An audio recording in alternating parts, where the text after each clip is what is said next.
Okay, so this is the Creative Grids folded corner clipper, and this is the smaller size. I use it all the time. It goes up to 5 inches. They have a larger one that goes up to 10. It has a flat piece across the top here and a flat edge on the right side. This is so when you're cutting things, you won't get those little wings on your pieces once you press them open. So I've got 2 strips of fabric I've cut for my binding. We're going to pretend this is my binding. And you're going to lay it right sides up. I wrote the words love on there just because if you had something that was directional, you would turn it over. So you're going to lay them, I know this is weird getting used to this. Right sides are up, so not right sides together. We traditionally cut things. You want to make sure your end piece is straight. So I'm just going to use my lines on here to cut the 2 end pieces off so they're nice and straight. Once I get them lined up. There. So I'm just going to cut this little edge piece off before we start. So now that that's gone, I'm going to take this ruler and I'm going to lay down the top point along my top edge there, and I am going to line up. There's a little line right here on that ruler. There's a black line you line up with the outside edge. So the top edge is lined up, and the top edge, or the side edge here, you're going to cut that off. Then you have 2-piece triangles that you can cut. They're half square triangles, little baby ones. And then you're going to take your pieces and you're going to flip them on top of each other, lining up your little straight edge and then your straight point here. We're going to take those to the machine and sew those 2 together. Okay, so I've taken this over to the machine. I've sewed it together. I've pressed it open. You can see it leaves a nice clean edge. There's no little wings to clip off, which I hate doing. And if you had a directional fabric, you can see where I wrote love on there. And like I said, I just flipped the top one so it was upside down. So when I put them together, the writing was upside down. Not that they were face to face. They were always right sides up on each other. Okay, so it makes doing your binding really easy. And then you get all these little half square triangles to sew together. Okay, next up we're going to do half square triangles. So I have 2 strips of fabric cut a 1/2 inch bigger than my finished block. So I cut them 4 inches. They're faced together, right sides together. I'm going to trim off the edge just so I have a nice straight edge to work with because these aren't even. And you'll have to forgive me because it's hard to film myself without getting in front of the camera on my tripod. So now we have a nice straight edge. Now I'm going to take my folded corner clipper ruler and I'm going to lay it down and line it up with the straight edge at the top, and then my bottom line will be 4. Okay, and we're gonna make the first cut. So I'm gonna go right down there, and then when I pull that back, I'm gonna turn my ruler over. So I'm just rotating my ruler over. I'm gonna line up this edge, my 4 inches on the bottom, and then I'm going to make a straight cut here. So it's just alternating cuts up and down with this ruler. Hopefully my cuts are going to be fairly accurate. Things kind of move as I'm doing this around the camera, so I'm trying not to hit the camera. So I flip it again. I'm going to line up the 4 at the bottom, and I'm going to cut.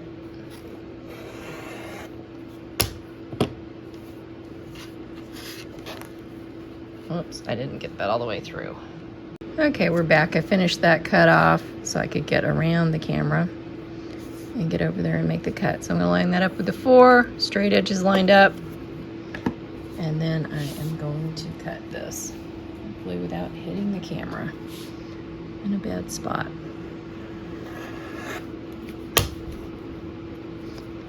And there's one I didn't get.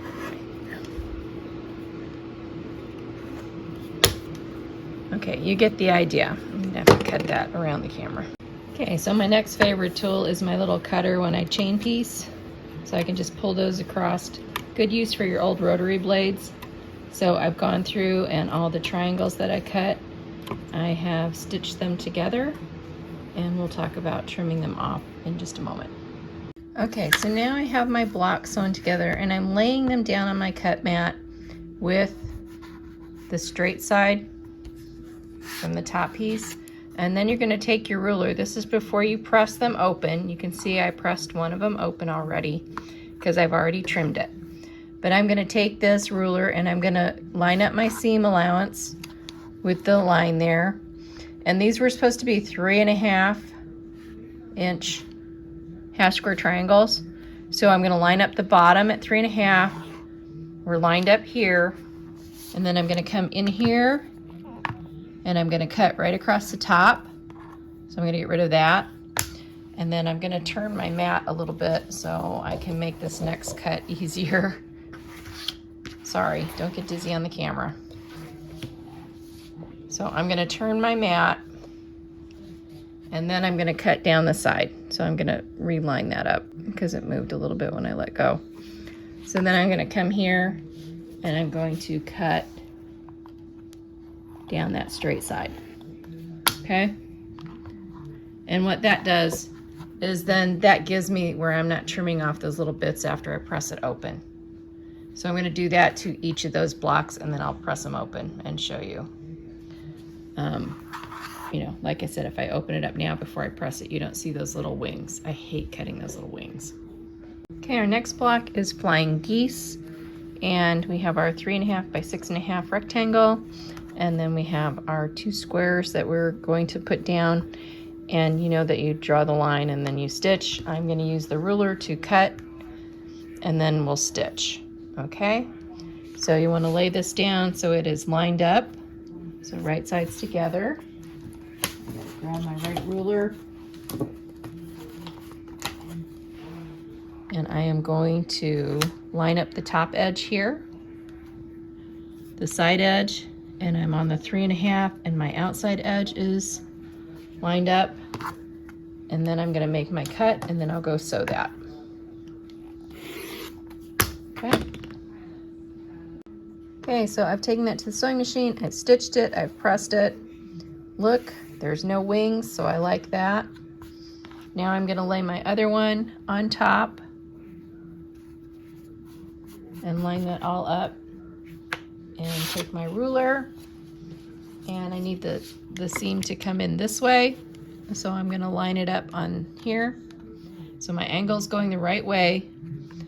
I'm at 3.5, and then I'm going to trim this one off and go sew it. Okay. Okay, so I finished sewing the other side, pressing it, and as you can see, we have a nice 1/4 inch there, because that's the thing with Flying Geese, is trying to keep that 1/4 inch so you don't lose your points. And I know there's lots of other ways to do Flying Geese, 4 at a time. I like Creative Grids because they do kind of build in a little bit of fudge factor so that you can keep those nice points. Okay, next we're going to work on diamond in a square. So I have my square, it's 3.5 inches, and then I have my pieces that I'm going to be taking off from the corners. So I'm going to do 2 opposite corners first. And I'm going to get my squares lined up. Then I'm going to take my ruler, and I'm going to line, my squares are 2 inches, so I'm going to line the 2-inch bottom mark, the outside edge, and the top. And we're going to trim that off. Okay? And then we're going to do the same thing with the other side. I'm going to spin it around because it's easier for me to cut. Okay? So I'm going to line up the 2 inches, the outside edge, and the top of my ruler. And I'm going to cut. And then we're going to take that to the sewing machine and sew those 2 sides. Okay, so I've sewed both those down. You can see I pressed them, and once again, no little wings to clip, which I love. We're going to do the same thing with the opposite 2 corners. I'm going to lay my 2-inch squares down just like that.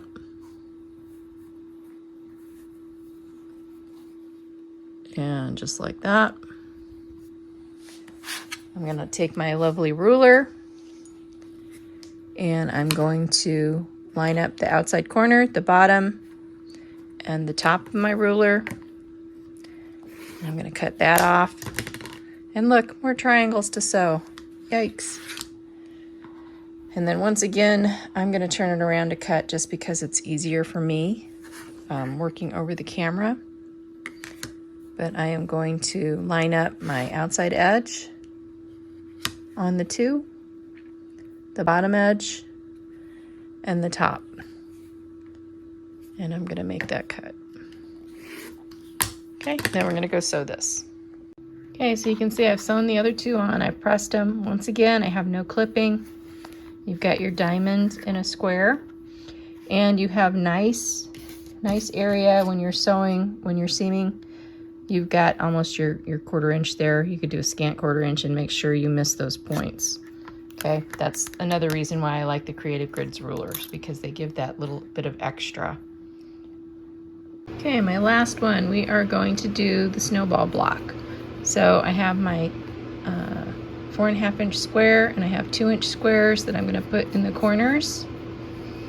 And so I'm going to line them up on both sides and line them up here.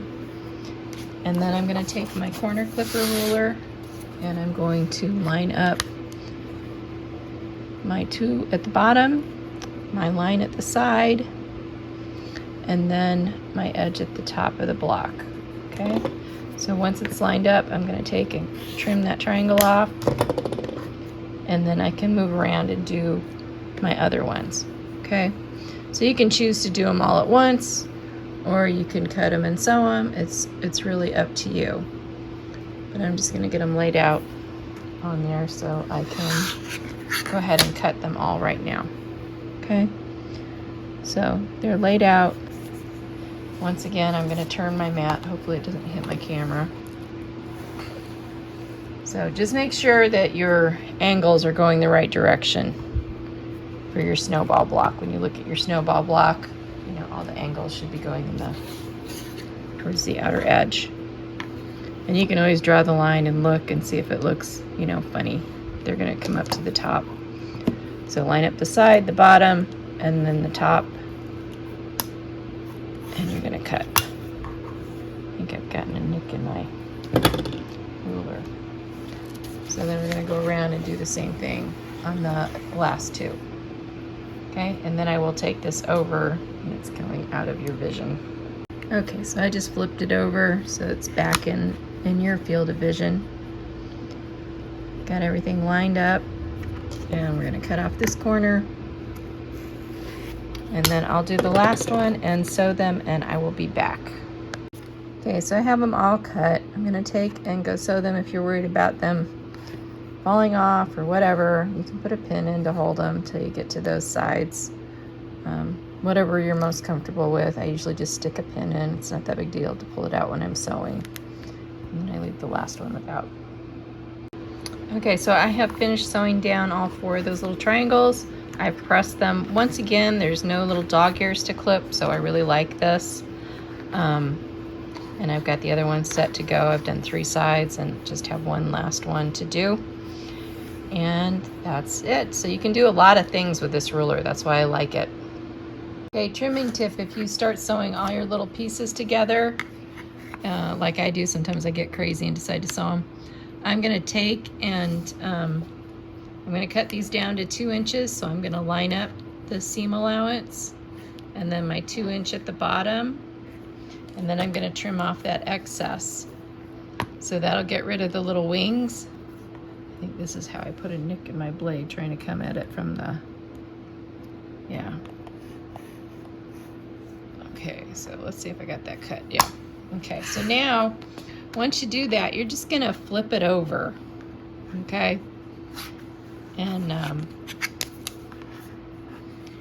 get the straight edge, go to the 2, line up your corner at the bottom, and your 2 at the bottom, and then you're just gonna clip off the wings there. And then you've gotten rid of the little wing points. When you open this up after you iron it, they're gone. So you don't need another ruler to do that. You can just do this by flipping that over.